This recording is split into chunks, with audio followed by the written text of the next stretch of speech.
नाटक की। तो नाटक के संबंध में मैंने आपको पहले बताया कि जो नाटक है या एकांकी है उसके लिए 7 तत्व होते हैं। 7 तत्व नाटक के लिए। ये एक दृश्य विधा है। इसमें जो कहानी के 6 तत्व हैं, कहानी के तत्व प्लस रंगमंचीयता को मिला देंगे तो ये 7 तत्व इसके बन जाते हैं। क्योंकि मैंने आपको बताया कि नाटक जो है केवल लिखा नहीं जाता, नाटक खेला भी जाता है, इसलिए दोनों रूप हमें चाहिए। इस नाटक के लिए हमें क्या क्या गुण चाहिए? दृश्यता का गुण चाहिए, भाव भंगिमा का गुण चाहिए, रंग सज्जा का गुण चाहिए, प्रकाश व्यवस्था का गुण चाहिए, ध्वनि व्यवस्था का गुण चाहिए, शैली चाहिए, पाठक वर्ग का ध्यान, समय का बंधन,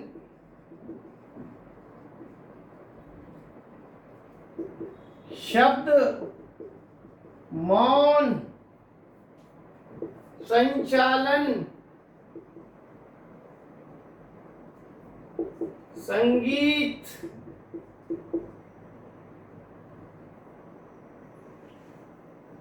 इतनी चीजें ध्यान रखें। ये सब बातें नाटक से जुड़ी हुई हैं। एग्जाम में इन्हीं में से कोई बिंदु देगा और कोई एक बिंदु बदल देगा। एक तो तत्व याद रखने हैं 7, और फिर नाटक के लिए दृश्यता की जरूरत है। मैंने कहा दृश्य विधा है, तो विजुअल होना सबसे पहली प्रायोरिटी है नाटक के लिए। नाटक लिखा हुआ भी है, लेकिन लिखकर भी जब हम पढ़ते हैं तो विजुअलाइज रूप में हो उसकी डायरेक्शन, और जब खेला जाएगा तब तो होगा ही होगा। लेकिन यह भी ध्यान रखना है कि जहां पर खेला जा रहा है उसको क्या कह रहे हैं? रंगमंच। एक नाटक है और एक रंगमंच है।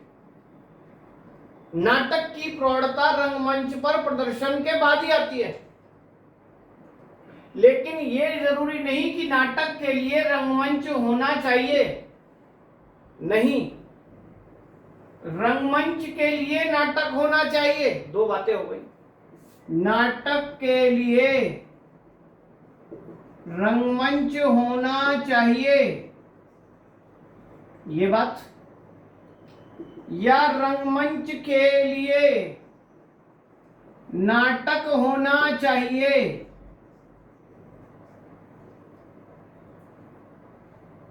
दोनों में क्या इंपॉर्टेंट लगता है? या दोनों एक दूसरे पर आश्रित हैं? मान लो ऐसी 4 बातें लिखी हो, कौन सा कथन सही है? या फिर ये 2 आ सकते हैं, नेट में आ जाएंगे और बोलेंगे बताइए ये कथन ए है, ये कथन बी है, ए सही है कि बी सही है, या दोनों सही है या दोनों गलत है। कैसे भी क्वेश्चन आ सकता है। तो अगर आपने जयशंकर प्रसाद को पढ़ा हो तो वो बताएंगे कि क्या सही है और क्या गलत है। कुछ लोगों का ये मानना था कि नाटककार को रंगमंच का ध्यान रखते हुए लिखना चाहिए, लेकिन प्रसाद ने कहा नाटक के लिए रंगमंच होना चाहिए, न कि रंगमंच के लिए नाटक। ये सही है और ये गलत है। ये बात आपको ध्यान रखनी पड़ेगी। नाटक पहला है, प्राइमरी है, और रंगमंच उसका सेकेंडरी रूप है। नाटक अगर मंच पर नहीं भी खेला जाएगा तो पढ़ा जाएगा, इसलिए प्राइमरी है। उसके लिए रंगमंच हो तो अच्छी बात है, उसका प्रदर्शन दृश्यात्मक रूप हो तो अच्छी बात है। ये उन्होंने कहा। जैसे भाषा और व्याकरण की बात हमने की, पहले भाषा आई फिर व्याकरण आया। व्याकरण नहीं भी होगी तो भी भाषा अपना काम करेगी। लेकिन भाषा ही ना हो तो व्याकरण क्या करेगा। ठीक ऐसे ही नाटक ना हो तो रंगमंच क्या करेगा। क्लियर हो गया। प्रसाद का कथन है ये, नाटक के लिए रंगमंच होना चाहिए, न कि रंगमंच के लिए नाटक। ठीक है। एक दूसरे पर आश्रित भी नहीं होंगे ये। क्यों? नाटक पर आश्रित है रंगमंच, रंगमंच पर नाटक आश्रित नहीं है। ठीक है। तो ये थोड़ी सी बात हमें और जानने की थी। दृश्यता इसका प्रधान गुण है, लेकिन दृश्यता का मतलब रंगमंच पर दृश्यता ही नहीं है, उसका लेखन का प्रस्तुतिकरण है कि चित्रात्मक है कि नहीं है, बिंबात्मक है कि नहीं है। अब भाव भंगिमा, नाटक में भाव भंगिमा का होना बहुत जरूरी है। अभिनेता अपनी भाव भंगिमा से ही क्या करता है, अपनी चीजों को अभिव्यक्त करता है। इसकी बड़ी इंपॉर्टेंस है। रंग सज्जा, ये भी एक बहुत जरूरी है। रंग सज्जा का मतलब क्या है? रंग मतलब कलर नहीं, रंगमंच, उसकी सजावट का ज्ञान होना चाहिए। मंच पर कौन कहां खड़ा होगा, पर्दा कैसा लगा होगा, प्रकाश व्यवस्था कैसी होगी, ये सारी सज्जा का पता होना चाहिए। प्रकाश व्यवस्था, लाइट की पता होना चाहिए। अब देखते हैं पूरे मंच पर कई बार लाइट रहती है, कई बार पूरे मंच पे लाइट ना रहकर मंच के किनारे पे लाइट रहती है, स्पॉट लाइट के रूप में रहती है, रंग बिरंगी लाइटें होती हैं। इन सब का ज्ञान होना चाहिए। ये लाइट केवल लाइट भर नहीं है, प्रकाश व्यवस्था, ये प्रत्येक डायलॉग, सिचुएशन, पात्र की भूमिका उसके अकॉर्डिंग रिएक्ट करती है। फॉर एग्जाम्पल कोई शोक में डूबा हुआ है तो सब तरफ डार्क करके स्पॉटलाइट उस व्यक्ति पे डाल देते हैं, जिससे शोक का भाव उत्पन्न हो। कहीं गुस्से का, ओज का भाव दिखाना होता है तो लाइटिंग जो है, लाल और पीली लाइट जो है, बार बार जो है उसको शेड दिया जाता है। युद्ध की स्थितियों में ऐसा दिखाया जाता है। तो प्रकाश व्यवस्था का ज्ञान हो, ध्वनि व्यवस्था का ज्ञान, साउंड की बड़ी इंपॉर्टेंस है। आप किसी बढ़िया सी फिल्म में से साउंड हटा दीजिए तो आप देखिए कैसा लगेगी फिल्म। जैसे पहले की फिल्में आती थी, आज की फिल्म की बात भी करेंगे। पुरानी फिल्मों में क्या होता, फिल्म की बात मैं क्यों कर रहा हूं, नाटक पढ़ाते पढ़ाते, क्योंकि फिल्म भी नाटक का एक रूप सा है। उसमें जैसे ही कोई घूसा मारता था तो ढिशुम एक आवाज आती थी। ढिशुम आवाज घूसा मारने से नहीं आई, पीछे से साउंड दी गई। या कोई अचानक से आ गया तो आवाज पीछे से चलाते थे, ढेंढे ढेंढेन, ये साउंड थी जो उसकी पहचान थी। ठीक ऐसे ही नाटक में पीछे से ध्वनि व्यवस्था भी रखी जाती है। चिड़ियों की आवाज दिखानी है, क्यों? पंचवटी का दृश्य है, रामकथा में चल रहा, तो पंचवटी का दृश्य बनाने के लिए मंच पर पेड़ वेड़ तो, कुटिया उटिया तो बना दी, अब चिड़िया कहां से लाएंगे? तो चिड़ियों की आवाज, पानी के बहने की आवाज पीछे से चल रही है। ठीक है। तो ध्वनि व्यवस्था होनी चाहिए। शैली, विभिन्न प्रकार की शैलियों का प्रयोग किया जाता है नाटक के लिए, वो विषय के अनुरूप चुननी चाहिए।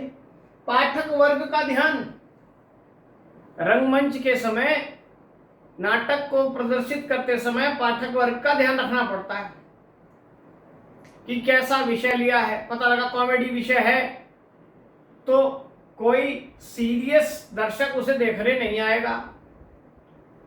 हाँ, संजीदा विषय है तो कोई उसको कॉमेडियन हंसने के लिए जो आना चाहता है वो नहीं आएगा। तो पाठक वर्ग का ध्यान रखते हुए भी प्रदर्शन होता है।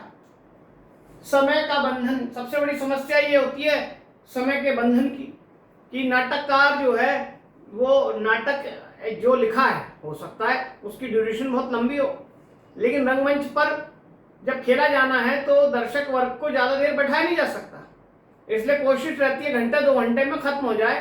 तो उसके अकॉर्डिंग सब चीजें सेटल करनी है, तो समय का बंधन भी रहता है। शब्द पर ध्यान बहुत रहता है, क्योंकि शब्द ही अभिव्यक्ति देते हैं। तो कौन सा शब्द बोला जाए जो आसानी से श्रोता तक समझ आ जाए। ऐसा ना हो कोई शब्द ऐसा बोल दिया गया कि श्रोता जो है पड़ोस वाले को बोल रहा है, बता क्या बोला था इसने, ऐसा नहीं होना चाहिए। मौन, मौन की भाषा भी आनी चाहिए।